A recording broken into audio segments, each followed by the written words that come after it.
What's up, guys? Welcome to Daily Dose of Reddit. This is your host, Zach, and today's subreddit is r/EntitledParents. This story's called Raised by an Entitled Parent to Be an Entitled Kid, Till I Decided to Own Myself. Not my story, but a friend whose childhood would fit as nicely into the sub as my own. We enjoy comparing parents, and I think he takes the cake on crazy. I got his permission to share some of his tales, in their words minus what grammar I did try to fix here and there when noticed. Obligatory English is my first language. Some details are left vague on purpose due to the nature of people being discussed, and privacy reasons and grammar and mistakes happen first post, so yeah! Okay, to start with, I've been a long-time lurker of Entitled Parents subreddits, and have given permission to a friend of mine to post this for me. And this is a bit of a story of me as an entitled kid, as some people refer to, being raised by an entitled parent, in this instance, a father. A bit of extra info to give context. My parents divorced when I was just a baby and had joint custody, allowing me to spend time with both parents. Both had very good jobs, and despite both being single parents, I'd say we were very well off, as in upper middle class, so we never really struggled financially. My mother, who is now the only parent still involved in my life, is a very sweet, extroverted woman who always tried to make me a decent person and essentially let me be myself and form my own identity. My father, however, to sum up some of his notable personality traits, was a very material-focused individual, seeming to believe lavishness and wealth bought happiness. He was also notably sexist, believing women were inferior even if they happened to have the same position, education, or job as him. He had a superiority complex as well as anger issues, and just was an all-around not-so-great person. I actually believe, now that I'm older and have been diagnosed with severe depression, anxiety, and Asperger's, actually believe he may have had untreated depression based off seeing similar behaviors I had too before my treatment. But an added thing too is he didn't particularly accept those with mental issues that weren't him, so how could he accept that he might? I believe too, a lot of his behaviors came from being raised by his own father, who was a very devout German World War II vet who is also very clear as day still held on to the Nazi values, and clearly passed down a somewhat watered down version to my dad. Anyway, rather than cover a single event, as there are many, I'll cover the general growing up. Now, to explain my own behavior as an entitled kid.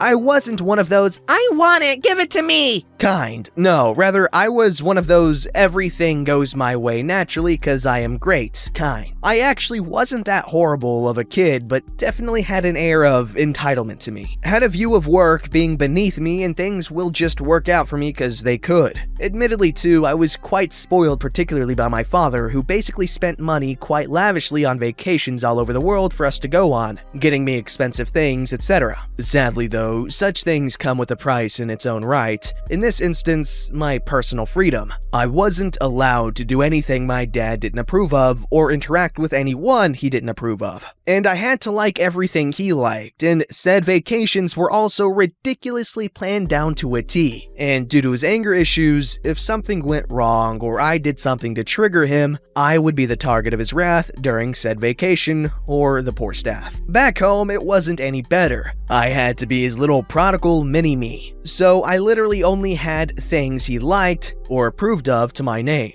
from music to clothes, etc.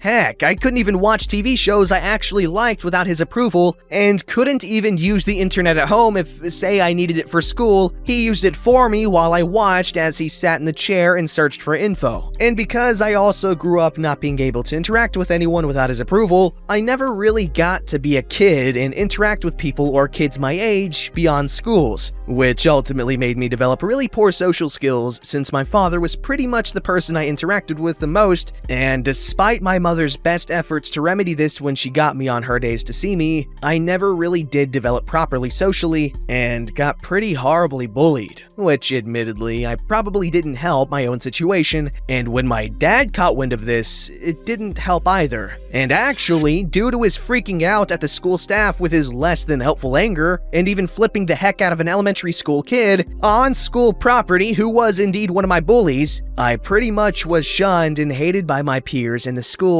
I think, ultimately gave up on trying to help me. Education itself wasn't any better. Now, small humble brag, I actually am pretty smart and have even been tested to have a higher IQ than my father, something my father actually hated because, again, he had to be the superior one. While at first I was a lazy student who didn't really put in any effort because of my instilled mentality, which naturally got me in trouble with teachers and my dad because that's normal, when I actually did put in effort, anything below a B, no matter what the subject, was unacceptable. And putting forth effort was hard enough as I actually grew to really hate school as the bullying never stopped. And over time, I kinda lost faith in the educational system as I could come in black and blue and the school did nothing, while my dad's outbursts at the school did even less and made my situation worse. If I came home with a single C or a D on a report card or assignment, I was grounded for months. That's right, you heard me, months. Sure, he'd relent early, but the initial verbal abuse stuck with me for a long time. These groundings basically denied me what little freedoms and enjoyments I had at this place. While I was there, no gaming, no TV, no playing. Eventually, I learned to just lie and BS about my marks and assignments as logically the fallout was less and I kept my little freedom and enjoyments longer, and when my dad started punishing me by starving me on top of the groundings, it kinda became second nature. I even learned to hide food in my room so I could have something in my stomach when this happened. Eventually, I lost my freedoms further with the constant extra activities my dad put me in with the expectation to be the best, and even a tutor program, which even my tutors told him he should consider my educational problems being caused by something else and not the lack of understanding of the material. But of course, my dad didn't listen. Eventually, as I grew older, I became more self-aware, realizing that a lot of his efforts were to keep me away from my mother and make me his clone while also buying me in a way, while trying to sow distrust or disdain for my mother with the occasional negative words and comments. When I was in my early teens at this point, I had made friends to lessen the bullying over the years I was in school who were really around because I had access to money and things they were not able to get. I was in high school when I came back with a failing grade on a math test, easily my worst subject and always was my worst subject. He screamed and berated me and drove me all the way back to my mother's after I pointed out that he had told me to be honest about my grades after he caught me lying about them less than a month ago, and he would be understanding and help. I figured at the time I'd be honest and tell him, but oh boy was I wrong. The entire half-hour drive, I was in tears while I was told I was not his son, a failure, and a bunch of other cruel things along those lines, and that he was gonna leave me at my mother's after I grabbed the stuff he bought for me that were at my mother's because I was such a failure. Upon arriving at my mother's, I left a tear-filled message on the answering machine, letting her know I had to come home to pick things up. When I got back to my dad, he had calmed down again, but the damage was done and the message was sent.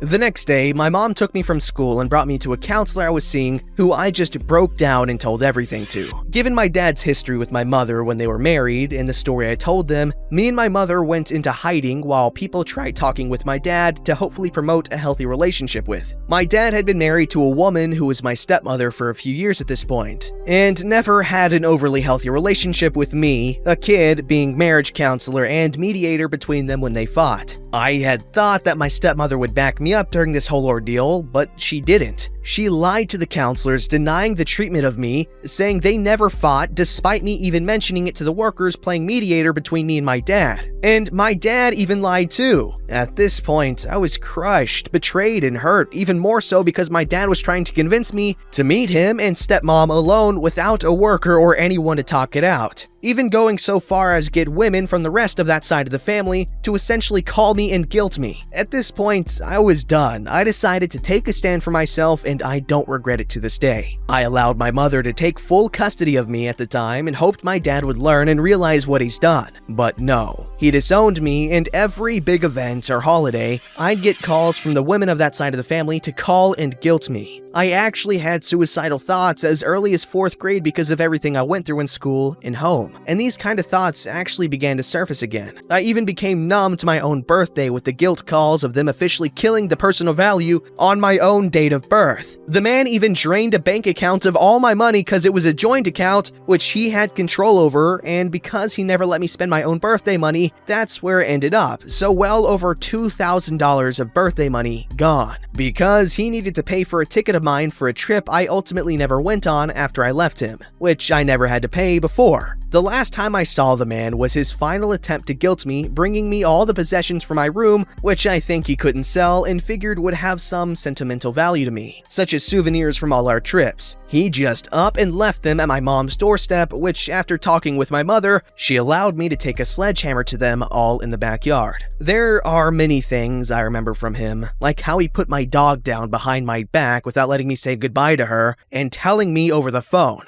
She had cancer, so yeah, even I knew back then it was coming. To basically turning my room into a prison cell. While I am now much better off and can officially say I am my own person now, I can never forget the horrible experiences I went through. To those struggling and realize something is messed up, don't be stubborn and deny things. Tell someone and get help. And always be grateful that you have your own freedoms that make you your own person. And if you see someone who is going through a hard time, be there for them and don't add to their suffering. Even if they don't need you now, they very well might later. Good positive message that I stand by. You know, sometimes nothing can be more healing than just letting your feelings come out. Because, you know, bottling that stuff up inside is just not good for you. And I'm sure every one of us has learned that the hard way. Talking about it with someone who's willing to understand and support you is always good. And you know what? Even if they don't necessarily ask you for help, keep an eye out and, you know, occasionally ask how, you know, those close to you are doing. And don't just say, "How are you?" And they're gonna be like, "Oh yeah, I'm fine." No, you'd be like, "No, for real. Is everything okay? You need to talk about anything?" And if there's something going on, they might get emotional and they'll tell you, which is good. This story's called Entitled Mom Thinks I'm Seducing Her 13-Year-Old Son. So this story might not be as juicy as you guys are used to, but the circumstances make it so unbelievable it hurts. For context, this happened in the 6th grade, I believe. That makes me and the boys around 12 or 13. I have inherited not the best genes, so my boobs grew to be about a C or a D cup size at age 12. I was mainly friends with boys before because we played Minecraft together. But after my hormones kicked in, they started calling me names. They called my boobs udders and me a cow because I had udders. So one day I was finally fed up with the hurt, so I told my class teacher about it. She tolerated it for a couple of days, but when I told her like the 5th time, she finally said, "Okay, let's resolve this." She arranged a meeting for us and our parents to talk about it. Little did I know she was the worst teacher ever on the planet Earth. We get there with my mom, and the teacher gathers us all in the room, but sent the boys out. Then sits the mothers down next to each other and sends my mom to the back of the room. Then says, "OP, sit before the other mothers and talk it out." She really wanted me, a hurt 12-year-old, to talk my issues out with 3 protecting mothers. I started telling her what's been happening when one of the entitled mothers cuts me off. "My boy would not say anything like that. You were probably playing and you took it way too seriously." "Ma'am, I could be walking down the hall and they would shout at me. That's not playing." "Well, maybe you were wearing too revealing clothes. You probably asked for it." My jaw drops at this point. I am 12, lady. What the hell are you talking about? Every day I would have fights with my brother because I kept on stealing his XXL Slipknot t-shirts and going to school in them. I went to class looking like I'm wearing a tent every day. I look behind me for my mother, but the teacher says, "No, you just talk it out. We'll talk to your mother after." Look, I wasn't asking for anything. I'm just hurt and I want this to stop. "Listen, we all know you're friends with our boys and we are not stupid. Maybe you shouldn't play around with them and try to seduce them and your problems would go away." I start getting tears in my eyes from anger because Karen really thinks me playing Hunger Games with his son is me trying to seduce him in 6th grade. Then one of the other moms finally steps in. "Look, OP, I have a daughter. I know this must hurt and I will talk to my boy about it. I think he's in the wrong too," implying that somehow I am too, "and I'll make him stop calling you names." This was kind of nice of her, and the 3rd mom agreed as well. Now it was only me versus Karen. She started yelling about how her boy did nothing wrong, and maybe if I was friends with the girls, I wouldn't get called names. Newsflash, Karen, the girls called me names as well. Finally, my mom had enough and stood up and said, "Get out, OP." I went out to wait with the boys since the teacher didn't invite them in, only me to deal with their mothers. I cried during the whole way home in the car because of how humiliated I felt. To this day, I don't know what what my mother said to them, but they all stopped after that, and we became good friends again in 8th grade, when they were a lot more grown up about girls in general. I hated my teacher since then. I could never understand how she thought this was okay. I'm 19 now, so I bring this up only to laugh, but it really screwed up my self-esteem as a teenager. So that's what happens when you get a teacher that doesn't give a crap at all about her students, when she's kind of forced to care. Yeah, that's horrible. I'm glad it got better though. That's all I can say. Kids are dumb. So are teachers, sometimes. And parents. Everyone's dumb. Don't forget to like, subscribe, and hit that bell to never miss an episode.